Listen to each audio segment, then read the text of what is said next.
ആരൊക്കെ വിദ്യാഭ്യാസത്തിന് ശേഷം പഠനം നിർത്തുന്നുവോ അവരൊക്കെ ജീവിതത്തിൽ എംപ്ലോയി ആയി തുടരും. ആരൊക്കെ വിദ്യാഭ്യാസ ശേഷം പഠനം തുടരുന്നുവോ അവരൊക്കെ ഒരുപാട് എംപ്ലോയിമാരുടെ മുതലാളിയായി മാറും. ഇത് ജീവിതത്തിലെ യാഥാർത്ഥ്യമാണ്. നമുക്ക് എല്ലാവർക്കും അനുഭവം ഉണ്ടാകും. നമ്മൾ കൂടെ പഠിച്ച ഒരുപാട് നല്ല പഠിപ്പിസ്റ്റിലായിട്ടുള്ള പെൺകുട്ടികളും ആൺകുട്ടികളും നമ്മുടെ കൂടെ ഉണ്ടായിട്ടുണ്ട്, എൻ്റെ കൂടെ ഉണ്ടായിട്ടുണ്ട്. അവരൊക്കെ ഇപ്പോൾ പല കമ്പനിയിലും ജോലിക്കാരായിട്ട്, ഗവൺമെൻറ് ജോലിക്കാരായിട്ട്, ഇപ്പോൾ ജോലിക്കാരായിട്ട് ഞാൻ കാണുന്നുണ്ട്. നമ്മൾ ഗെറ്റ് ടുഗദറിലൊക്കെ അവരെ നമ്മൾ പരിചയപ്പെടുന്നുണ്ട്. വീണ്ടും അവർ ചെയ്യുന്ന മേഖലയിലൊക്കെ അവർ ജോലിക്കാരാണ്.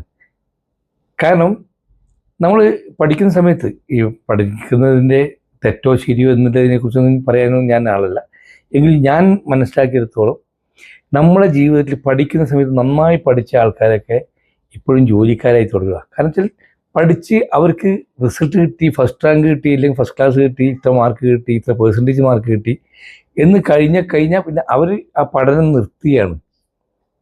ആ പഠനം നിർത്തിക്കഴിഞ്ഞിട്ട് പിന്നെ അവർ ജോലിക്ക് വേണ്ടി അന്വേഷിക്കുകയാണ്. എന്നിട്ട് ജോലിക്ക് കയറുകയാണ്.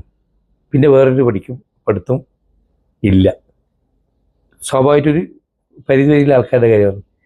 എന്നാൽ പഠിക്കേണ്ട കാലഘട്ടത്തിൽ പഠിക്കാതെ ഉഴപ്പി നടന്ന ഒരുപാട് ആൾക്കാരുണ്ട്. അവരൊക്കെ ഇപ്പോൾ ഒരുപാട് ആൾക്കാർക്ക് ജോലി കൊടുക്കുന്ന മുതലാളിമാരായത് വിദ്യാഭ്യാസത്തിന് ശേഷം, വിദ്യാഭ്യാസത്തിൽ തോറ്റിട്ടുണ്ടാവും. 8ാം ക്ലാസ്സും 10ാം ക്ലാസ്സും ഡിഗ്രിയൊക്കെ തോറ്റിട്ടുണ്ടാവും. പക്ഷെ ആ സമയത്ത് പഠിച്ചിട്ടില്ല. പക്ഷെ പഠിച്ചതിന് ശേഷം അല്ലെങ്കിൽ വിദ്യാഭ്യാസ കാലഘട്ടത്തിന് ശേഷം അവർ ജീവിതത്തിൽ അവരുടെ വ്യാപാര മേഖലയിൽ, ബിസിനസ് മേഖലയിൽ, അല്ലാത്ത മേഖലകളിൽ അവർ പഠിക്കാൻ തുടങ്ങി. അതിന് ശേഷം ശരിക്കും ആലോചിച്ച് നോക്കിയാൽ വിദ്യാഭ്യാസ കാലത്ത് നമ്മൾ പഠിച്ച പഠിപ്പൊന്നും എന്തിനാ പഠിച്ചതെന്ന് ചോദിച്ചാൽ എന്തിനാ പഠിച്ചത് എന്ന് ചോദിക്കേണ്ടി വരും. കാരണം അതൊക്കെ മാർക്ക് നേടുന്നതിന് വേണ്ടി മാത്രമാണ്. അത് താജ്മഹൽ ആരുണ്ടാക്കി, പാനിപ്പത്ത് യുദ്ധത്തിൻ്റെ വർഷം, ഇതൊക്കെ ഇപ്പം ഗൂഗിളിൽ ഒരു ടക്കുന്ന ഒരു വോയിസ് ടൈപ്പ് ചെയ്യേണ്ട വോയിസ് ഇട്ടാൽ കിട്ടുന്ന സാധനമാണ്. ഇപ്പോൾ ഇതൊന്നും ബൈഹാർട്ട് പഠിക്കേണ്ട ആവശ്യം ഇപ്പോഴത്തെ കുട്ടികൾക്കില്ല, പരമ്പരയ്ക്കില്ല. എന്നാൽ നമ്മൾ ഏത് മേഖലയിലാണോ ഇനി നമ്മുടെ ജീവിതം മുന്നോട്ട് കൊണ്ടുപോകാൻ ഉദ്ദേശിക്കുന്നത് ആ മേഖലയെക്കുറിച്ച് നമ്മൾ നന്നായി പഠിക്കുക. ഏത് ബിസിനസ്സാണ് ചെയ്യാൻ ഉദ്ദേശിക്കുന്നത് ആ മേഖലയെക്കുറിച്ച് നന്നായി പഠിച്ച് അതിലേക്ക് ഇറങ്ങുമ്പോൾ അത് വരായികളെക്കുറിച്ച് ചിന്തിച്ച് മനസ്സിലാക്കി അതിന് വേണ്ടുന്ന ആപ്റ്റായിട്ട് ടീമിനെ സംഘടിപ്പിക്കുക. അങ്ങനെയുള്ള കാര്യങ്ങൾ എങ്ങനെയൊക്കെ ചെയ്യാതെ പഠിക്കുക. ആ പഠിച്ചതിന് ശേഷം അങ്ങനെ ചെയ്യുന്ന ആൾക്കാർ ഒരുപാട് കോടീശ്വരന്മാരാണ്. ഒരുപാട് ആൾക്കാർക്ക് ജോലി കൊടുക്കുന്ന ആരാണോ അവരൊക്കെ കോടീശ്വരന്മാരാണ്. ഇന്നേ ദിവസം വരെ ജോലി ചെയ്തിട്ട് ആരും കോടീശ്വരന്മാരായിട്ടില്ല. അങ്ങനെയാണെങ്കിൽ തന്നെ അവരുടെ ജീവിതത്തിൽ അവസാനം വരെ ചില ഡോക്ടർമാർ, ചില വക്കീലന്മാർ, ചില മേഖലയിൽ എൻജിനീയർമാർ ആയിട്ടുണ്ട്, ഇല്ലാതെ പറഞ്ഞില്ല. പക്ഷെ അവരതിൻ്റെ കൂടി ബിസിനസ് കൂടി ചെയ്യുന്നവരായിരിക്കാനാണ് കൂടുതലും സാധ്യത. അപ്പോൾ ആരാണോ ജീവിതത്തിൽ വിദ്യാഭ്യാസത്തിന് ശേഷം പഠിക്കുന്നവർ അവരാണ് പിൽക്കാലത്ത് കോടീശ്വരന്മാർ. അപ്പോൾ പഠിക്കാതെ കോടീശ്വരന്മാരാകാൻ പറ്റില്ല എന്നർത്ഥം. പഠിക്കാതെ കോടീശ്വരന്മാരാകും എന്ന് വിചാരിക്കുന്നവർ വെറുതെ ചിന്തിക്കുന്നത്. നമ്മുടെ ഏത് മേഖലയിലാണോ അതിൽ നമ്മൾ മാസ്റ്ററായി മാറുന്നു. അങ്ങനെ ആകുന്ന വ്യക്തികൾക്ക് ഒരുപാട് ഉയരങ്ങളിലേക്ക് എത്താൻ സാധിക്കും. അവർ ഉയരങ്ങളിലേക്ക് എത്തുന്നത് നമുക്ക് കാണുന്നുണ്ട്. പിന്നെ കണ്ടിന്യൂസ് ആയിട്ടുള്ള ആ പഠനത്തോടു കൂടിയുള്ള പ്രാവർത്തികമാക്കാനുള്ള കഴിവ് വർദ്ധിപ്പിക്കുക.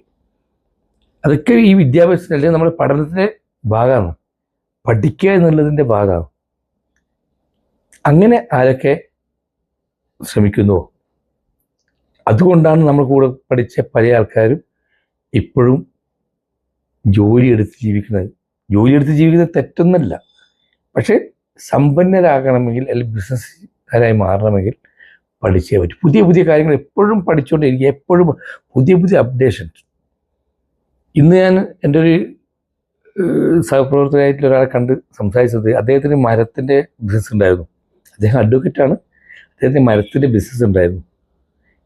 ഇപ്പോൾ മരത്തിൻ്റെ ബിസിനസ് സൈഡാക്കിയിട്ടായിരുന്നു. കാരണം 25 വർഷം മുമ്പേയുള്ള മരത്തിൻ്റെ ബിസിനസ്സിൻ്റെ സാധ്യതകൾ കുറഞ്ഞു വന്നു. പക്ഷേ സാധ്യതകൾ കുറഞ്ഞിട്ടില്ല. അതിൻ്റെ അവയർനെസ് അല്ലെ പുതിയ പഠനം, പുതിയ മേഖല കണ്ടെത്തി പുതിയ മേഖലയ്ക്ക് അദ്ദേഹം മാറാൻ തയ്യാറായിട്ടില്ല.